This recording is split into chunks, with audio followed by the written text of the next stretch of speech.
Several months ago, Brian asked people to volunteer to do a presentation, and at the time I was watching a lot of these YouTube videos from young Earth creationists, and a typical scenario would go, they would start out with proving that there was a beginning by citing the Big Bang, as there's a theory, as a beginning, and then 10 minutes later insist that there was no such thing as a Big Bang, which of course is typical of their intellectual honesty. But that kind of inspired me to say, okay, we should know what the Big Bang is and what evidence there is for it, because the young Earth creationists, of course, insist that it doesn't exist. Of course, now every joke must start with a presentation. Every presentation must start with a joke.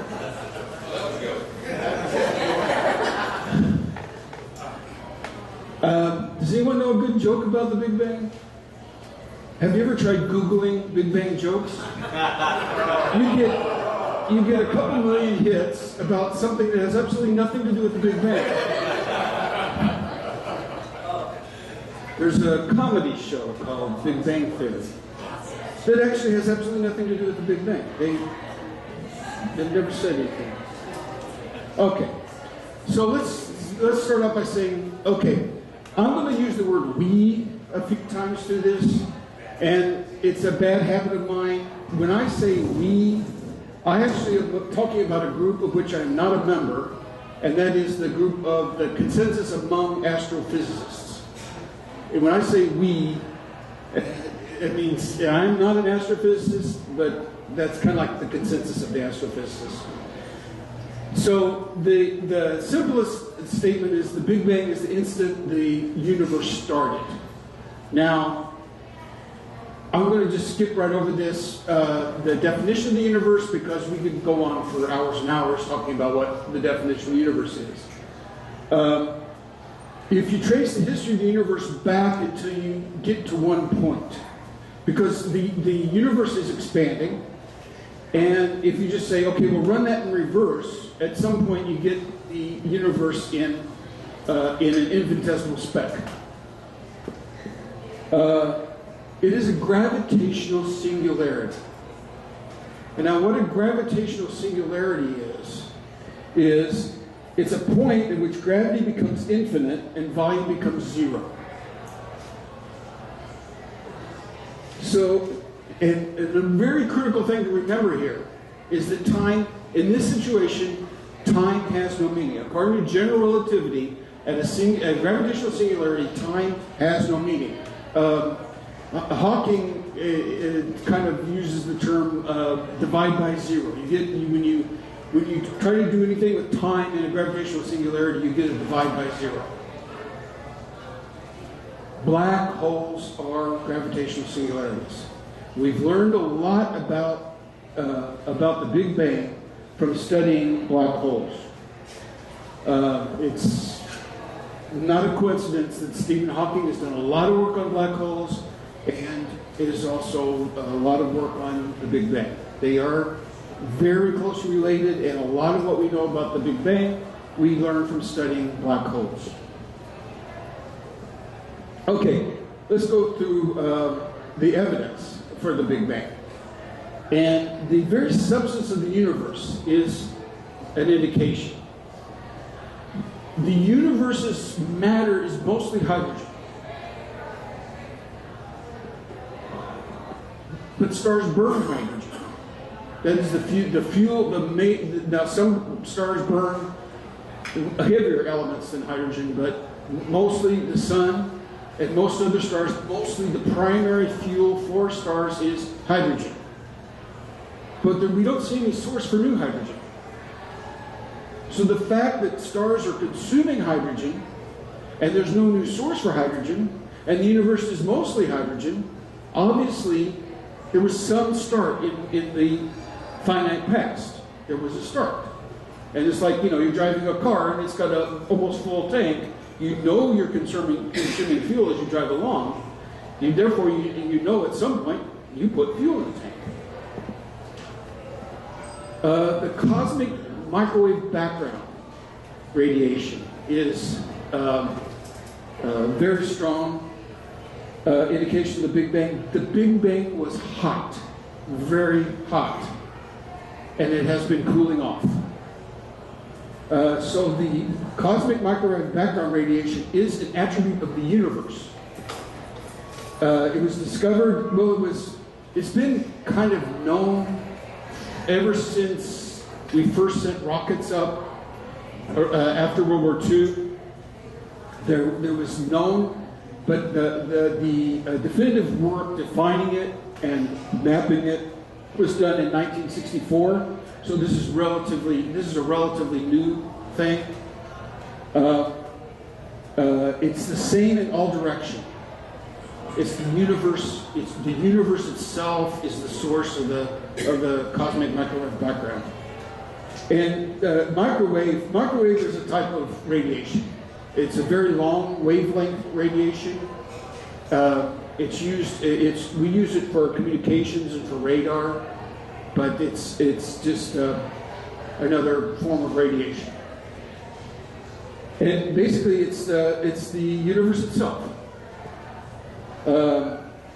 Extremely accurate measurements of the cosmic microwave background have established an age of 13.8 billion years for the universe. So that's basically how long it's been cooling. A measure of how long the universe has been cooling. It is 13.8 billion years. There's the temperature that corresponds to that level of microwave background. So the universe is almost 3 degrees Kelvin, and that's very cold. It's very close to no motion. Temperature is a measure of the motion of atoms and molecules, and it's very close to absolute zero, where there's no motion. I heard they had the temperature in Wisconsin recently. Pardon? I heard they had that temperature in Wisconsin recently. Yeah. No. This is. I don't think we can even artificially make that cold. No? Pretty close.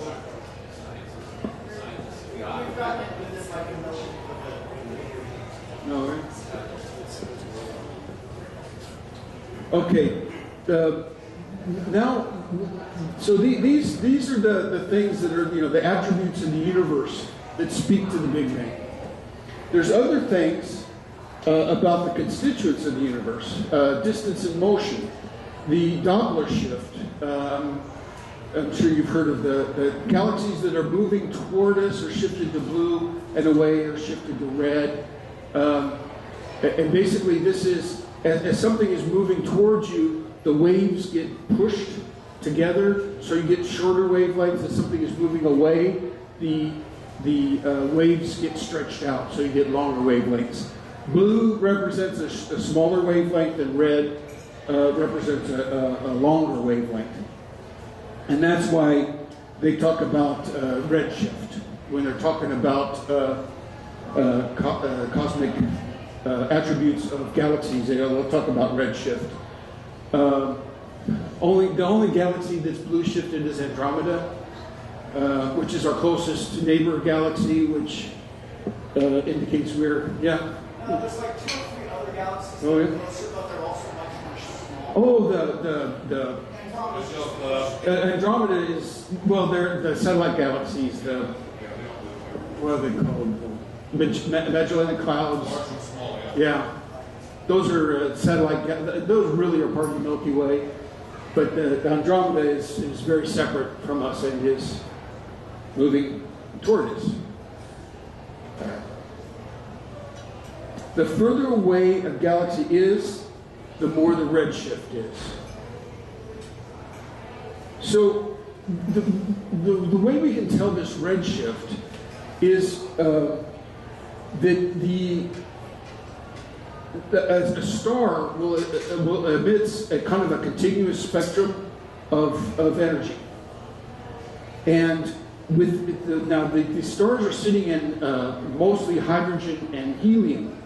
Is the environment within the galaxy is mostly hydrogen and helium. They're absorbing this radiation from the stars. So you get a fingerprint of the absorption lines in the signature from the galaxy. So you can see that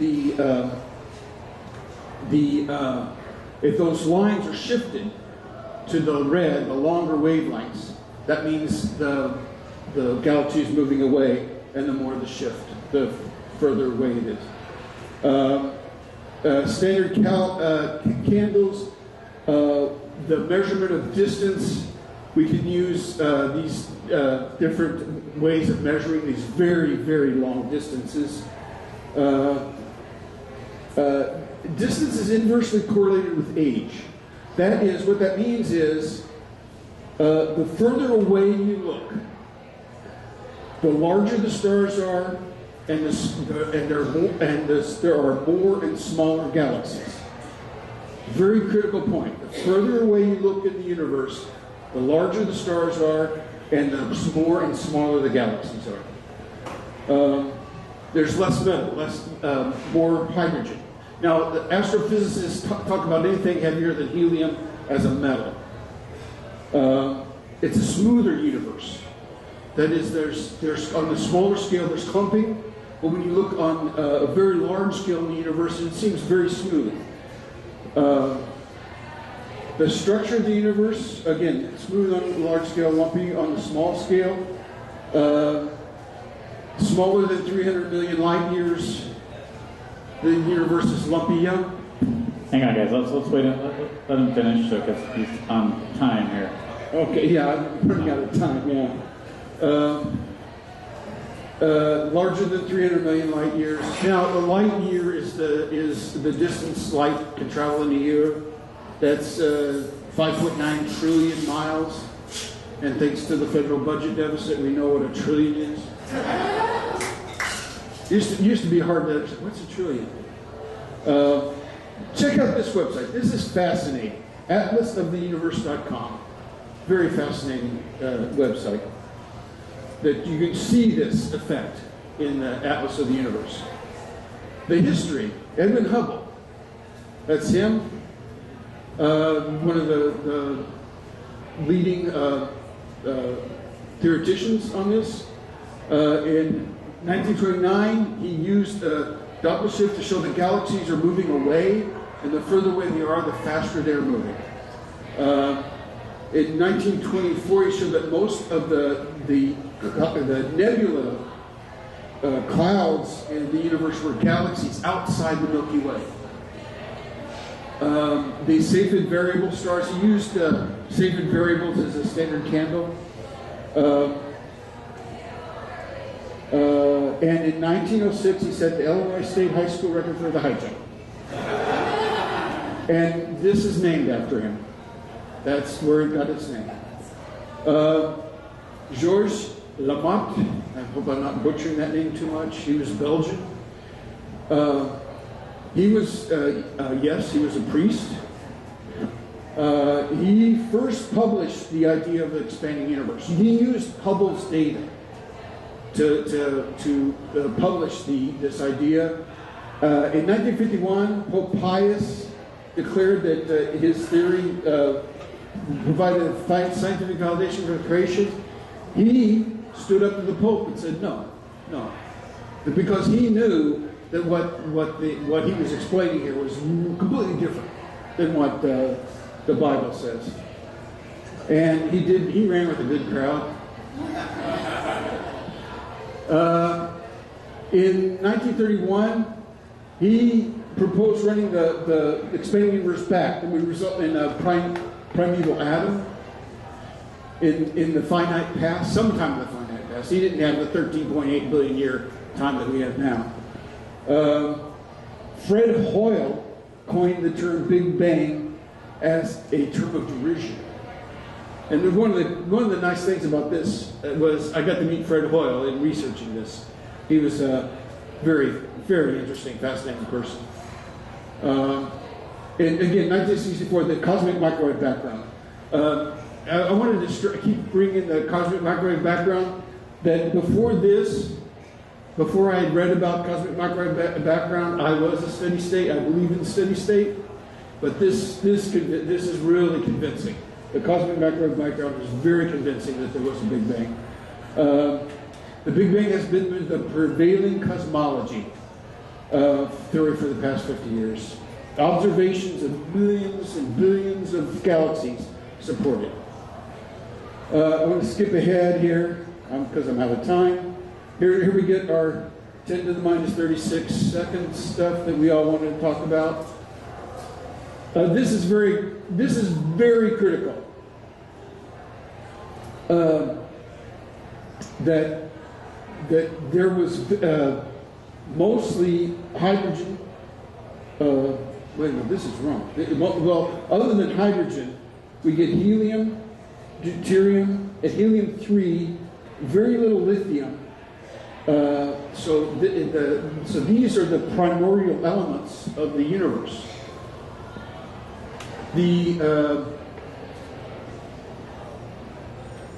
And then we get the Dark Ages. Okay, quickly, problems. Problems of the Big Bang. There's too much matter. When you convert energy into matter, you get equal amounts of matter and antimatter. Yet all we see in the universe is matter. Where's all the antimatter? Inflation.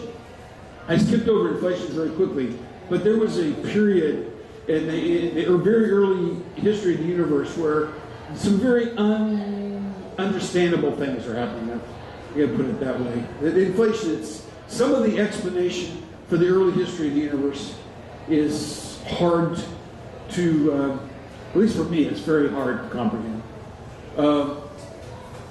And again, a lot of this is Big Bang versus steady state. Are there other explanations? I mean, the only thing we've got is Big Bang versus steady state. Is there something else? Yeah, I mean, is there another explanation other than Big Bang for what we're seeing? Perhaps. Ken Hovind thinks it's stupid. It's very hard to mock. Ken Hovind, if you don't see any of these YouTube videos of Ken Hovind, he's great. It's a massive gravitational singularity that rapidly expands. This is inflation. It's the concept, the time problem again. And this is a philosophical problem I have with it, in that it's the basis for cosmological proof for the existence of God, which we may talk about. Here's my Big Bang joke. Questions? So I was able to find a Big Bang joke.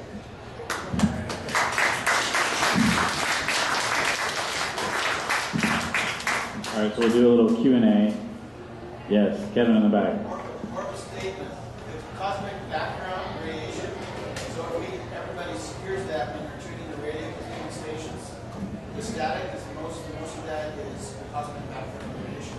Oh, okay. Interesting. And same thing when you're tuning channels. Now that you see in the sounds, there's also cosmic background. Okay, so the snow on the radio, just so I can repeat it, the snow that you hear on the radio is mostly. I used to think it was from bouncing between buildings. The signals are across. But even if you're out in the middle of nowhere, you still get that. I found out this, if you were interested in this, it's Foothill College has a starting lecture series. Unfortunately, on Wednesday nights, there's about 6 of them every year. And it's the SETI Institute has scientists giving lectures, Ames Research Center, and Stanford University. So if you're interested in this, or the origin of life, or the Mars rover, or habitable planet. So the next time you go to one of those on an off Wednesday where we're not meeting, you're going to suggest a meetup, right? It's the 22nd. Okay. I'll hold you to that. Jim in the back. As quick correction, as a ham, I can see that most of the noise you hear on the radio is not the cosmic background radiation. It's actually the sun and lightning strikes. Oh, wow. You're in disagreement with most of the scientists that named the Research Center and SETI. We'll have to get to the bottom of this one. I don't know if anybody is. Okay, yes, go ahead. CPR is microwave. There's no way you can hear it.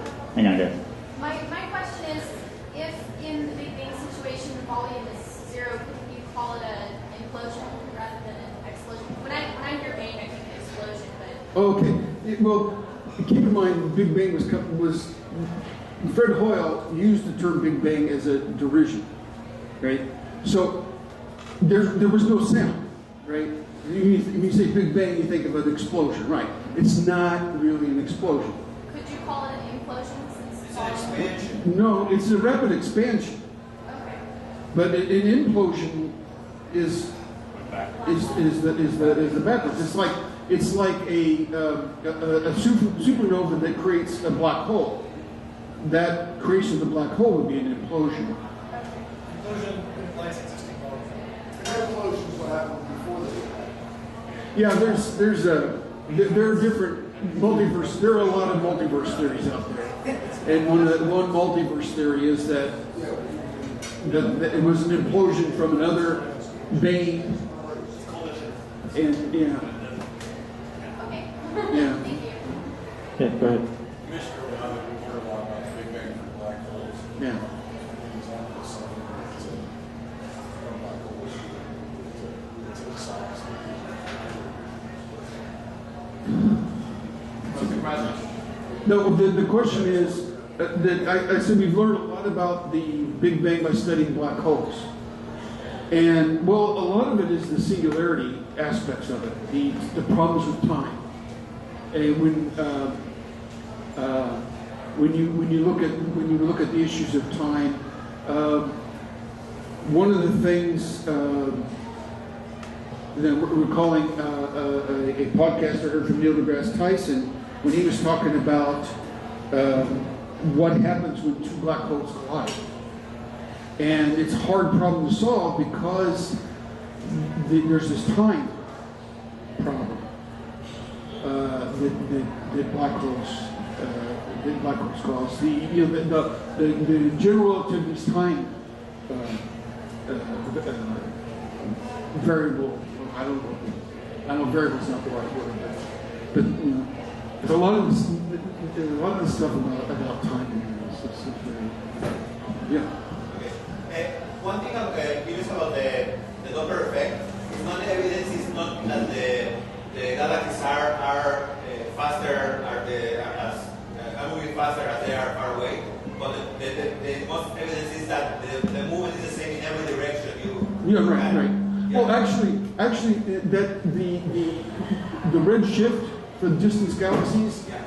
And yes, it's the Hubble. One of the things that Hubble set down was that the further away the galaxy is, the more rapid the movement is, and it is the same in all directions. Yes, if you look that way, the galaxy 10 billion light years away, you see the same thing as you look at that direction in a galaxy 10 billion light years away. So that's an evidence because either you happen to be the center of the universe, or the center of the universe is everywhere. That's one of the best. That's one of the. Well, I don't know. I saw young Earth creationists make the argument that a lot of this is explained by putting the Earth in the center of the universe. No, because it's homogeneous in everywhere. Yeah. So in every point you stay, you're in the center. That means that the expansion is everywhere. The expansion is uniform. Right. We are more or less in the center. Yeah. Yes. No matter where you are in the universe, you're in the center of the universe. We're more or less in the center. What we're saying is there's only meaningful difference in each direction. Yeah. So from our point of view, There's a time horizon problem. There's a time horizon problem. Yeah. You mentioned that singularities, that black holes were singularities. Yes. In that case, could any or all of them expand in the same way as the original one? There's theories that black holes in this universe are big bangs in other universes. Yeah. In other universes.